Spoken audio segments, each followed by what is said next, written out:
Hello everyone, this is Ritu and welcome to study more knowledge. तो history की classes आप देख रहे हैं और इसमें आज हम करने वाले हैं सेकंड चैप्टर, जो कि है from hunting gathering to growing food. देखो, इस चैप्टर का कुछ पार्ट हम ऑलरेडी कर चुके हैं। आपने अगर वो वीडियो नहीं देखी है तो पहले उसको भी देख लें और उसके बाद इस पार्ट को आप देखें। तो इस पार्ट को हम इस वीडियो में कंप्लीट कर लेंगे और इसके बाद हम करेंगे इस चैप्टर से रिलेटेड जो भी प्रीवियस क्वेश्चंस पूछे गए हैं सीटेट में, उनको डिस्कस करेंगे।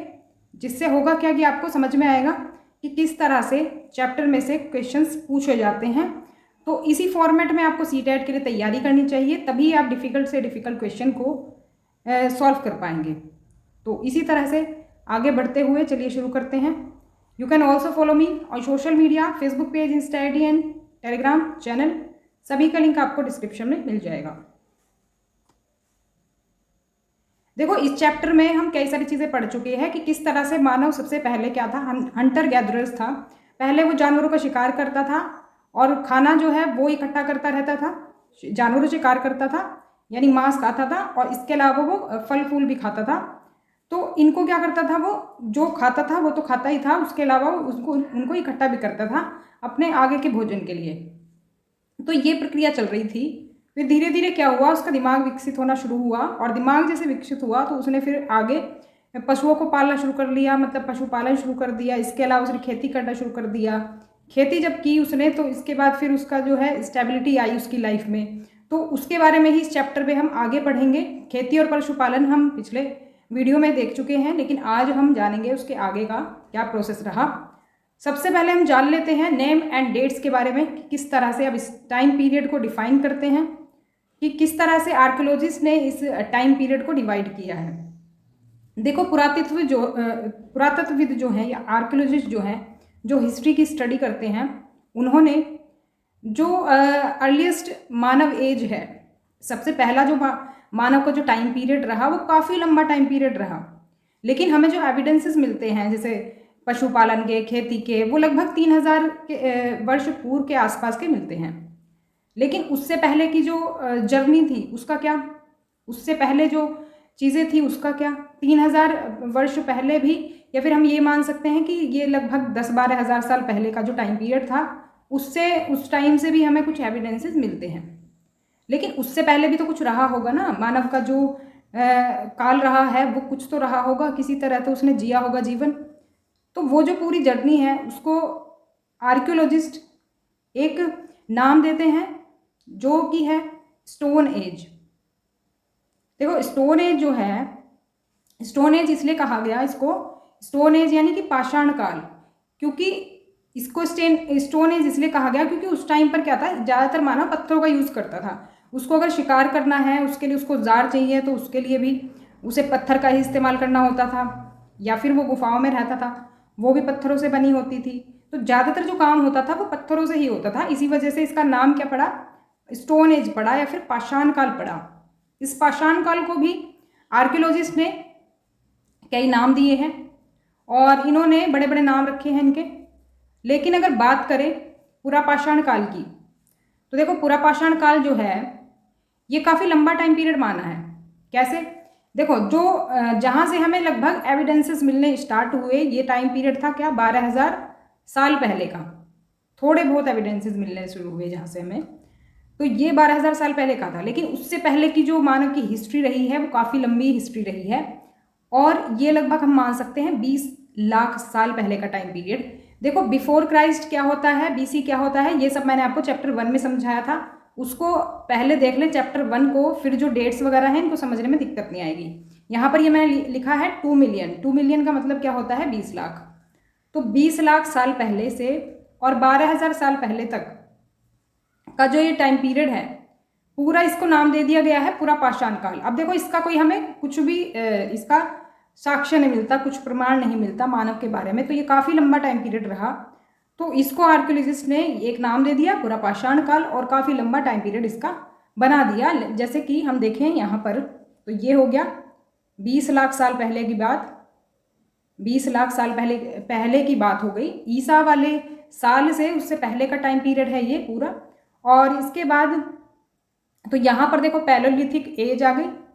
इसके बाद देखो यहाँ पर अगर हम आते हैं 12,000 साल पहले, तो 12,000 साल पहले में आ जाता है क्या, मध्य पाषाण काल।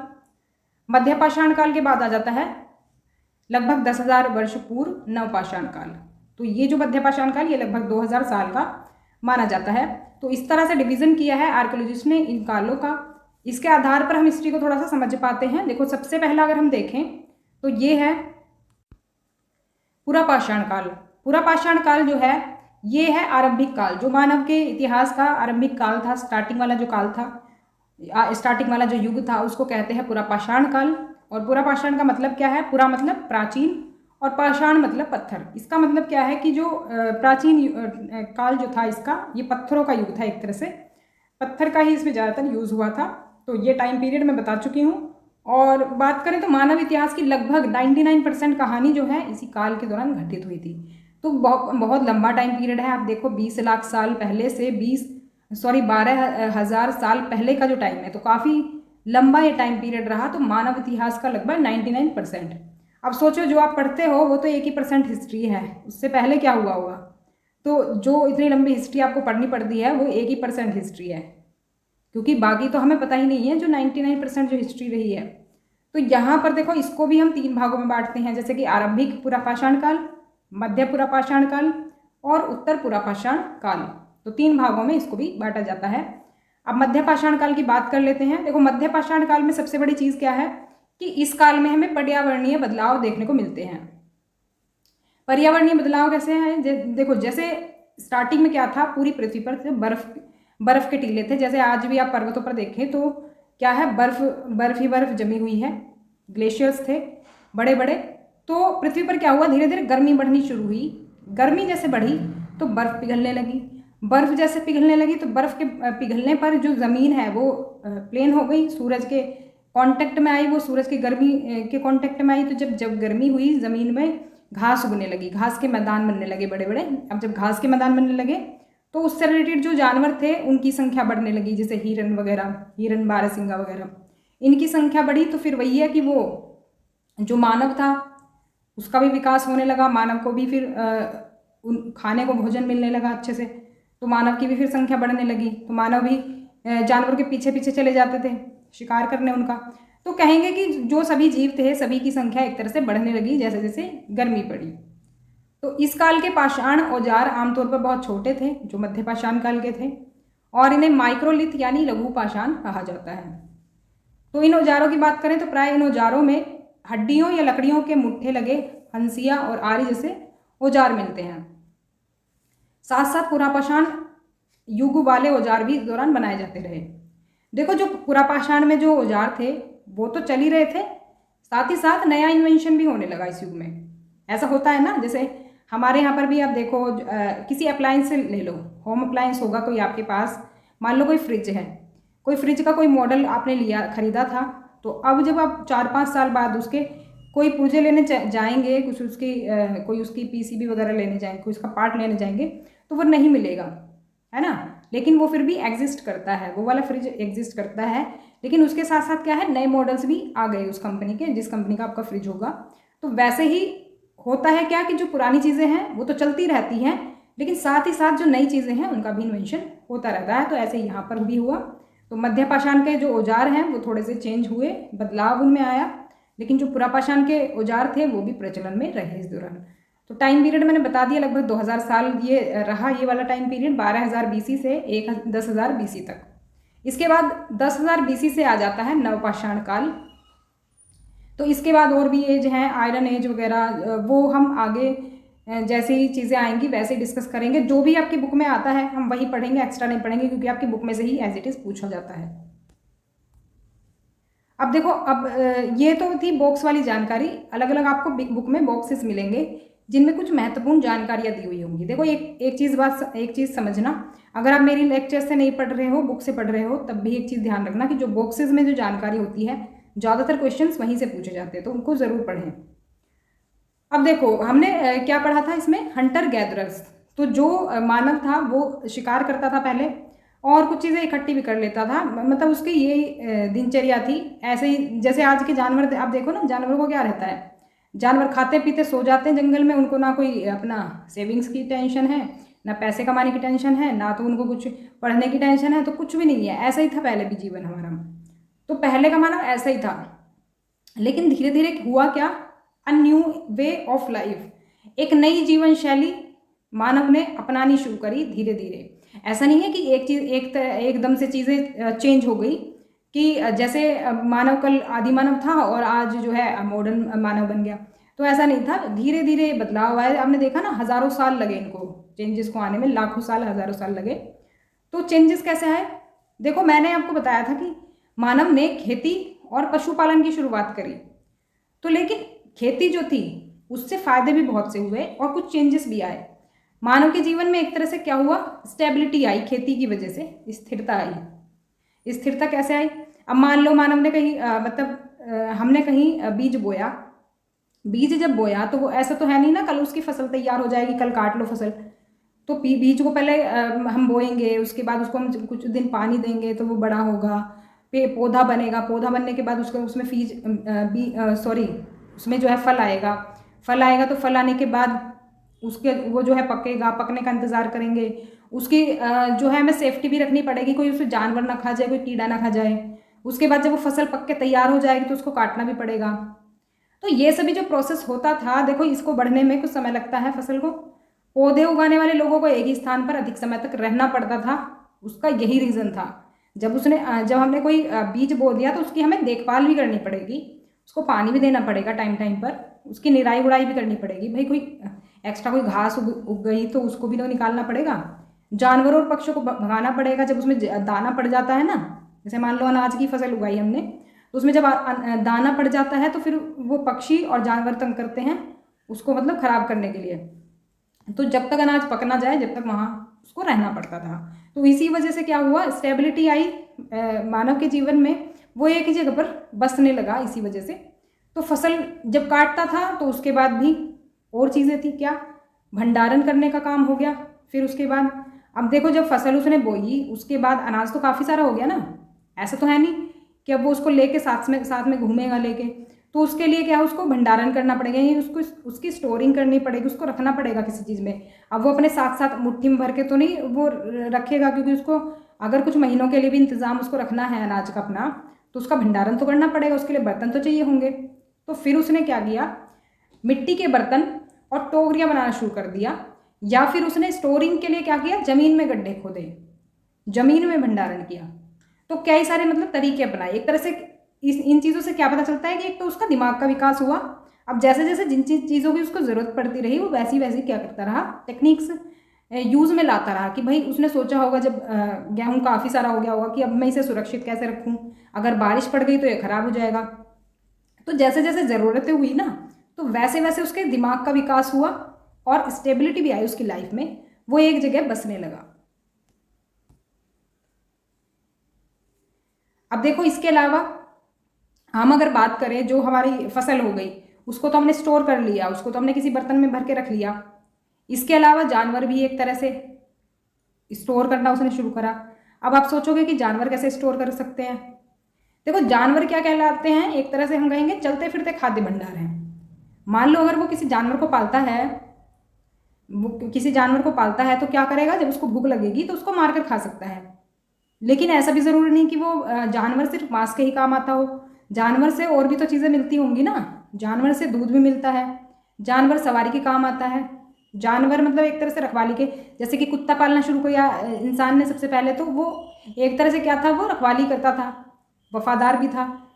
तो कई सारी चीज़ें थी जो कि जानवर करता था। जानवर मतलब काफ़ी चीज़ों में काम आता था खाने के साथ साथ। तो प्रारंभिक मानव जो है जानवर पालता था। और जानवरों की बात करें या पशुओं की बात करें तो स्वाभाविक रूप से बढ़ते हैं। बढ़ने का मतलब कि आज वो 2 हैं तो कल 4 हो जाएंगे, उनके बच्चे भी तो होंगे अगर वो जानवर हैं तो जानवर हैं तो वो एक तरह से बढ़ते हैं, नेचुरली बढ़ते हैं, बहुत तेज़ी से बढ़ते हैं। तो आज 2 हैं तो कल 4 होंगे, 4 से फिर 6 होंगे, संख्या उनकी बढ़ती रहेगी। और जब भी उनको ज़रूरत होती है, मानव को जब भी ज़रूरत होती है, वो उससे दूध भोजन ले सकते थे, मांस ले सकते थे। मतलब अगर उनको मांस खाना है तो उसको जानवर को मार देंगे, अगर वो दूध वाला जानवर है तो दूध ले लेंगे उससे। मतलब कई सारी चीज़ें हैं। भोजन के अलावा भी बहुत सी चीज़ें हैं जो कि मैंने बताई। अभी सवारी के काम आता था वो, वजन ढोने के इधर से उधर, क्योंकि पहले चलता फिरता रहता था मानव, तो उसको वजन ढोने के काम में भी लेता था। जैसे कुछ जानवरों से ऊन भी मिलती है, ऊन का तो खैर कंसेप्ट बाद में ही आया था। तो अगर हम बात करें दूसरे शब्दों में कि पाले जाने वाले जानवर को वो भोजन के भंडार के रूप में इस्तेमाल करता था, भोजन के भंडार के रूप में इस्तेमाल कर सकते हैं ना। अब या तो दूध की बात कर लो या तो फिर मांस की बात कर लो, तो एक तरह से वो चलते फिरते खाद्य भंडार थे। तो उनका भी, जानवरों की भी स्टोरिंग उसने स्टार्ट की। अब देख लेते हैं कि आरंभिक किसानों और चरवाहों के बारे में कैसे पता चला। जो शुरुआती किसान थे या फिर चरवाहे थे, हर्डर्स थे, जो जानवरों को चराते थे, जानवरों को पालते थे, उनके बारे में पता कैसे चला। देखो अब क्योंकि हमने इसमें देखा है, जो हमें हिस्ट्री के एविडेंसेस मिले हैं 10,000 साल पहले से लगभग थोड़े बहुत हमें एविडेंसेस मिलते हैं, लेकिन पहले के तो एविडेंसेस नहीं है वो, तो वो उसका कैसे हमें पता चलता है। मतलब वही कि 10-12 हज़ार साल पहले की जो बात है, ये भी हमें कैसे पता चलती हैं। उस टाइम पर ना तो फोटोग्राफ्स होते थे कि किसी ने फ़ोटो खींचा होगा और वो हमें मिल गया, तो उससे तो पता चलता नहीं है। तो उसी टाइम के जो हमें एविडेंसेस मिलते हैं उन्हीं की बात हम कर रहे हैं कि वो कैसे पता चलता है हमें कि यहाँ पर किसान रहे होंगे, यहाँ पर चरवाहे रहे होंगे, पशुओं को पालते होंगे। तो उसके लिए हमारे पास एक चीज़ होती है क्या, कि जो आर्कियोलॉजिस्ट हैं, आर्कियोलॉजिस्ट क्या करते हैं, इन्हीं चीज़ों को कलेक्ट करने का काम करते हैं। इनको कोई चीज़ मिल गई तो उसको बहुत गहराई से ये स्टडी करते हैं और उसके बारे में पता लगाते हैं कि अच्छा यहाँ पर गेहूं के दाने मिले हैं, अगर गेहूं के दाने मिले हैं तो पक्का यहाँ पर खेती की जाती होगी। अच्छा यहाँ पर घर मिले हैं दबे हुए, तो यहाँ पर पक्का लोग रहते होंगे या फिर स्थायी बस्तियाँ होंगी। जब घर देखो, जब आप आज भी कहीं अगर आप रहते हैं, परमानेंट आपका रेजिडेंस है, तो वहाँ पर आप क्या करेंगे, अपना घर तो बनाएंगे ही बनाएंगे। तो वैसे ही पहले की भी बात थी, जब आपको घर मिलते थे कहीं पर, तो उसको आप समझेंगे कि ज़रूर यहाँ पर बस्तियाँ रही होंगी, यहाँ पर लोग बसते होंगे। तो पुरातत्वविदों को शुरुआती किसानों और चरवाहों के साक्ष्य मिले हैं, एविडेंसेस मिले हैं। ये उपमहाद्वीप में सभी जगह पाए जाते हैं। उपमहाद्वीप का कंसेप्ट मैं फर्स्ट चैप्टर में समझा चुकी हूँ। तो यहाँ पर देखो आपको कई सारी जगह मिलेंगी, मेहरगढ़ है, बुर्जहोम है, और यहाँ पर इनाम गांव है, भीमबेटका है, कोलडीवा है। तो कई सारी ऐसी जगह हैं जहाँ पर क्या मिलते हैं, आर्कियोलॉजिस्ट को एविडेंसेस मिलते हैं। तो सबसे महत्वपूर्ण जो जगह बताई गई है वो है उत्तर पश्चिम में, उत्तर पश्चिम डायरेक्शन है ये वाली, और कहाँ पर, वर्तमान कश्मीर में, जो कश्मीर है यहाँ बुर्जहोम जो दिया है, और पूर्व और दक्षिण भारत में, पूर्व में है ये वाली जगह, और दक्षिण भारत में तो कई सारी हैं, कुन्नूल केव्स, हुंग्स की, तो कई सारी जगह हैं जो दक्षिण भारत में भी हमें जहाँ से एविडेंस मिले हैं। तो ये पता लगाने के लिए कि क्या ये स्थल बस्तियाँ थी, इससे मतलब ये कैसे पता लगाते हैं कि यहाँ पर बस्तियाँ होंगी, स्थायी बस्तियाँ होंगी। इसके लिए वैज्ञानिक जो खुदाई में मिलती हैं चीज़ें, जैसे कि पौधों या फिर पशुओं की हड्डियाँ होती हैं, उनके जो एविडेंस मिलते हैं उनकी स्टडी करते हैं कि भाई देखो जहाँ पर पौधे मिले, पशु मिले, और वहाँ पर इंसान के भी एविडेंस मिले, इंसान की हड्डियाँ मिली, तो उससे क्या पता चलता है कि भाई यहाँ पर इंसान रहता होगा। पौधे मिले, इसका मतलब क्या है कि वो फसल उगाता होगा, और पशु मिले, पशुओं की हड्डियाँ मिली, तो इसका मतलब क्या, पशुपालन भी करता होगा। इसके अलावा अगर देखें हम, इनमें सबसे रोचक जो है, इंटरेस्टिंग चीज़ क्या है कि जले हुए अनाज के दानों के अवशेष मिले हैं। देखो हमें पता क्यों चला, क्योंकि जले हुए दानों के अवशेष मिले, जले हुए गेहूं के दाने। अब जो जले हुए हैं ना, उनका वो नहीं होता है, अंकुरन नहीं होता है जले हुए दानों का, तो इसीलिए वो हमें मिले। तो उससे क्या पता चलता है कि जो अनाज के दाने हैं वो जले कैसे, या तो वहाँ पर कोई गलती से आग लग गई होगी, या तो फिर वो जानबूझकर जलाया गया होगा। तो किसी भी तरह से एविडेंस तो हमें मिले हैं ना अनाज के दानों के, तो उससे क्या पता चलता है कि यहाँ पर जरूर फसल उगाई जाती होगी, तभी हमें अनाज मिला है। अब आगे भी इससे रिलेटेड ही है, देखो यही है कि या तो ये इन्हें गलती से या फिर जानबूझकर जलाया गया होगा जो अनाज के जो हमें रिमेन्स मिले हैं। तो वैज्ञानिक इन अनाजों की पहचान कर सकते हैं, और इसलिए हम जानते हैं कि उपमहाद्वीप के विभिन्न हिस्सों में कई फसलें उगाई जाती थी। जो ये दाने मिलते हैं इन्हीं से पता चलता है कि भाई गेहूँ कहाँ उगाया गया था, या फिर जौ कहाँ उगाई गई थी, कौन कौन से अनाज उगाए गए थे, जिसके दाने मिले उसी की फसल उगाई जाती होगी। तो ये एक तरह से जो है ना, ये सब है क्या, ये हमारा जो है इमेजिनेशन है। आर्कियोलॉजिस्ट जो हैं एक तरह से इमेजिन करते हैं कि ऐसा हुआ होगा, अनुमान लगाते हैं। ऐसा नहीं है कि वो एकदम श्योर है, श्योर कोई भी नहीं है हिस्ट्री में, क्योंकि एविडेंसेस मिलते हैं, तो एविडेंस जैसे ही मिले हैं उसी हिसाब से वो अनुमान लगाते हैं कि हाँ इस तरह की सिचुएशन यहाँ पर रही होगी। तो वे विभिन्न जानवरों की हड्डियों की पहचान भी कर सकते हैं। तो जानवरों की हड्डियाँ मतलब कि कौन से जानवर की हड्डी है, मतलब जैसे जानवर की हड्डियाँ मिलती है, बकरी की हड्डी है, कुत्ते की हड्डी है, तो उसकी भी पहचान वो करते हैं जो वैज्ञानिक होते हैं। अब देखो नया टॉपिक है टूवर्ड्स अ सेटल लाइफ, स्थायी जीवन की ओर। अब देखो जब ये सब चीज़ें मिली तो एक तरह से हम क्या समझ सकते हैं कि जो मानव है वो स्थायी जीवन की ओर चल पड़ा एक तरह से। जहाँ वो पहले हंटिंग और गैदरिंग करता था, शिकार करता था, और आज यहाँ पर तो कल वहाँ पर, तो उसके बाद क्या हुआ, जैसे ही उसने खेती और पशुपालन शुरू किया उसके बाद उसकी लाइफ जो है एक तरह से सेटल लाइफ होने लगी। सेटल कब होती है लाइफ, जब भाई तुम्हारे पास रहने के लिए एक जगह घर है और तुम वहीं पर जीवन यापन करते हो, इधर उधर नहीं भटकते हो, तो एक तरह से वो क्या हुई, सेटल लाइफ हो गई। तो पुरातत्वविदों को कुछ जगहों पर झोंपड़ियों और घरों के निशान मिले हैं, जैसे कि मैंने बताया पहले भी कि अगर आप कहीं रहते हो तो वहाँ पर आप घर जरूर बनाएंगे। तो घरों के निशान मिले हैं, इसका मतलब क्या है कि ये स्थायी बस्तियाँ एक तरह से बसनी शुरू हो गई। तो उदाहरण के लिए अगर हम देखें तो बुर्ज होम में जो कश्मीर में है, इसमें लोगों के गड्ढे के घर बनाए, लोगों ने गड्ढे के घर बनाए, मतलब गड्ढे में जाकर के क्या करा उन्होंने, घर मतलब घर जैसा स्ट्रक्चर हमें मिला है खुदाई में, जिन्हें की ज़मीन में खोदा गया था और जिनमें सीढ़ियाँ थी। अब देखो पहले ये सब सुविधाएं तो थी नहीं जैसे अब है हमारे पास घर बनाने के लिए, लोहा भी है, सीमेंट भी है, ये सब पहले तो नहीं था। तो उन्होंने क्या किया, उन्होंने ज़मीन खोद करके वहाँ पर सीढ़ियाँ लगाई और ज़मीन खोद करके घर बनाए थे। तो ये ठंड के मौसम में आश्रय प्रदान करते थे। तो हुआ क्या कि भाई अब तो तुम्हारा घर है, तुम घर में रहते हो, ऊनी कपड़े पहनते हो, पहले ऊनी कपड़े थोड़ी थे और ना ही पहले इस तरह के पक्के घर होते थे। तो उन्हें अब ठंड से बचने के लिए कुछ तो करना पड़ेगा, क्योंकि ठंड का मौसम भी रहता है। तो ये घर जो बनाते थे वो कुछ इस तरह के ही बनाते थे ठंड से बचने के लिए। तो पुरातत्वविदों को झोपड़ी के अंदर और बाहर खाना पकाने के चूल्हे भी मिले हैं। अब देखो जैसे आज आप करो, कुछ गाँव में भी आप देखेंगे कि गाँव में भी दो तरह के सिस्टम होते हैं कि भाई जब खुला मौसम रहता है, मौसम अच्छा रहता है, तो आप बाहर खाना पकाएंगे, बाहर चूल्हा बना रहेगा। लेकिन जब बारिश आती है और आप बाहर नहीं खुले में बैठ सकते तो आप घर के अंदर बनाए रखते हैं। तो वैसा ही था पहले भी, तो बाहर और घर के अंदर दोनों जगह ही चूल्हों के भी साक्ष्य मिले हैं। तो जिससे पता चलता है कि मौसम के आधार पर लोग घर के अंदर या फिर घर के बाहर जो है खाना बनाते होंगे। अब देखो कई स्थलों से पत्थर के औजार भी मिले हैं, यहाँ पर आप देख पाएंगे। तो क्योंकि देखो पहले और चीज़ तो थी नहीं पत्थर के सिवा, तो पत्थर ही था, उसी से वो उनको जानवरों को शिकार भी करना है, उनसे उनको अपनी रक्षा भी करनी है, और कुछ और काम करना हो तो वो भी पत्थर से ही करना पड़ेगा। तो इनमें से कई पुराने पुरापाषाण काल के औजारों से भिन्न है, इसलिए इन्हें नवपाषाण काल कहा जाता है। देखो पुरापाषाण काल में कुछ अलग तरह के थे, भद्दे से थे, बेडोल से थे, लेकिन अब क्या होने लगा, नवपाषाण में शेप आने लगी, थोड़े से डिफरेंट उपकरण जो है ये इस्तेमाल करने लगे। तो इनमें वे उपकरण शामिल हैं जिन्हें बारीक काटने के लिए पॉलिश किया गया था। देखो यहाँ पर आप देख रहे होंगे कुछ डिफरेंट है पहले के औजारों से। और अनाज और अन्य पौधों की उपज पीसने के लिए भी उपयोग किए जाने वाले ओखली और मूसल भी शामिल हैं।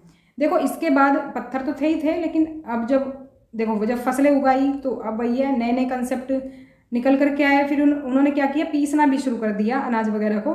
तो अनाज को पीसने के लिए ओखली और मूसल के लिए का वो इस्तेमाल करने लगे। ओखली और मूसल यहाँ पर देखो कुछ इस तरह का आज आप देखते हैं शेप में है ये। तो पुराना तो क्योंकि पिक्चर है नहीं, तो पुराना जैसे भी बनाते होंगे वो, तो ओखली मूसल का वो इस्तेमाल करने लगे। और आज भी आप देखो तो कई हज़ार साल बाद आज भी अनाज पीसने के लिए ओखली और मूसल का उपयोग किया जाता है। अब तो वैसे कम ही करते हैं, अनाज पीसने के लिए तो अब चक्कियाँ हैं, लेकिन काफ़ी सालों पहले तक करते आए हैं लोग। कुछ औजार हड्डी के भी बने होते थे। तो औजार बेसिकली जो बने होते थे हड्डियों के और पत्थरों के बने होते थे। देखो कुछ मिट्टी के घड़े भी मिले हैं जिन्हें कि कभी कभी सजाया भी जाता था और चीज़ों के भंडारण के लिए इनका यूज़ किया जाता था। जैसा कि मैंने बात करी थी ना कि स्टोरिंग करते थे, अनाज जब उगा लेते थे उसके बाद उसको भरेंगे कहाँ पर, रखेंगे कहाँ पर, तो उसके लिए बर्तन बनाना उन्होंने शुरू किया था। तो बर्तन इस तरह के वो मिट्टी के इस्तेमाल करते थे। तो लोग खाना पकाने के लिए भी बर्तनों का उपयोग करने लगे। धीरे धीरे जैसे ही वही है ना ब्रेन का विकास हुआ, वैसे ही जैसे ज़रूरतें होने लगी अब देखो जब अनाज उगाया तो जैसे वो पहले मांस को पकाते थे, आग पर रख करके पका लेते थे, वो तो पक जाता था, लेकिन अनाज को कैसे पकाएंगे? तो उसके लिए तो बर्तन चाहिए होगा ना। तो ऐसे ही फिर उन्होंने खाना पकाने के लिए बर्तनों का उपयोग करना शुरू कर दिया। विशेष रूप से चावल, गेहूँ, दाल जैसे अनाज जो अब आहार का एक महत्वपूर्ण हिस्सा बन गए थे, तो इनको इन्होंने बर्तनों में पकाना शुरू कर दिया। इसके अलावा उन्होंने विभिन्न प्रकार की सामग्रियों का उपयोग करके कपड़ा बुनाई शुरू करी। ये धीरे धीरे का प्रोसेस बता रहे हैं कि किस तरह से मानव ने जो है स्थायी जीवन की ओर कदम रखना शुरू कर दिया, किस तरह से वो सेटल लाइफ जीने लगा।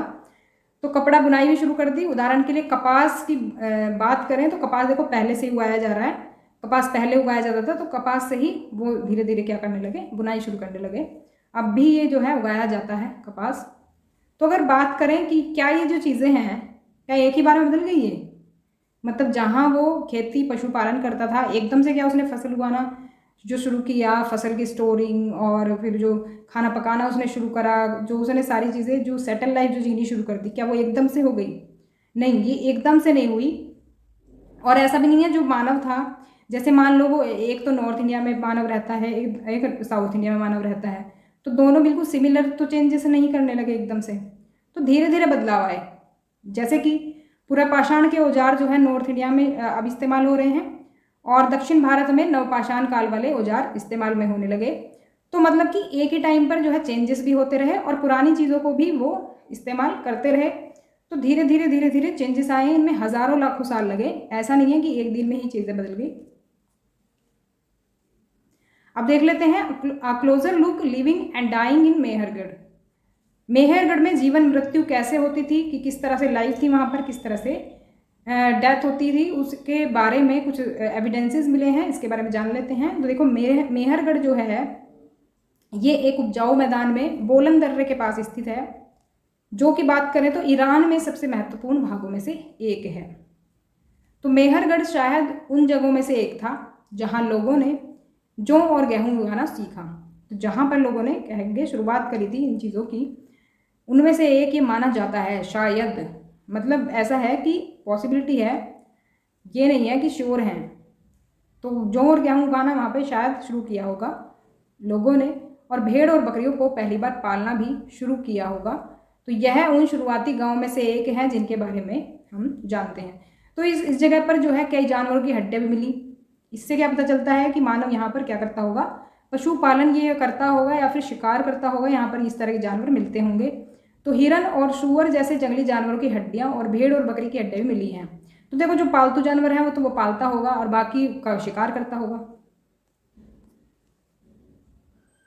मेहरगढ़ में देखो एक घर भी मिला है, ये यहाँ पर आप देख पाएंगे।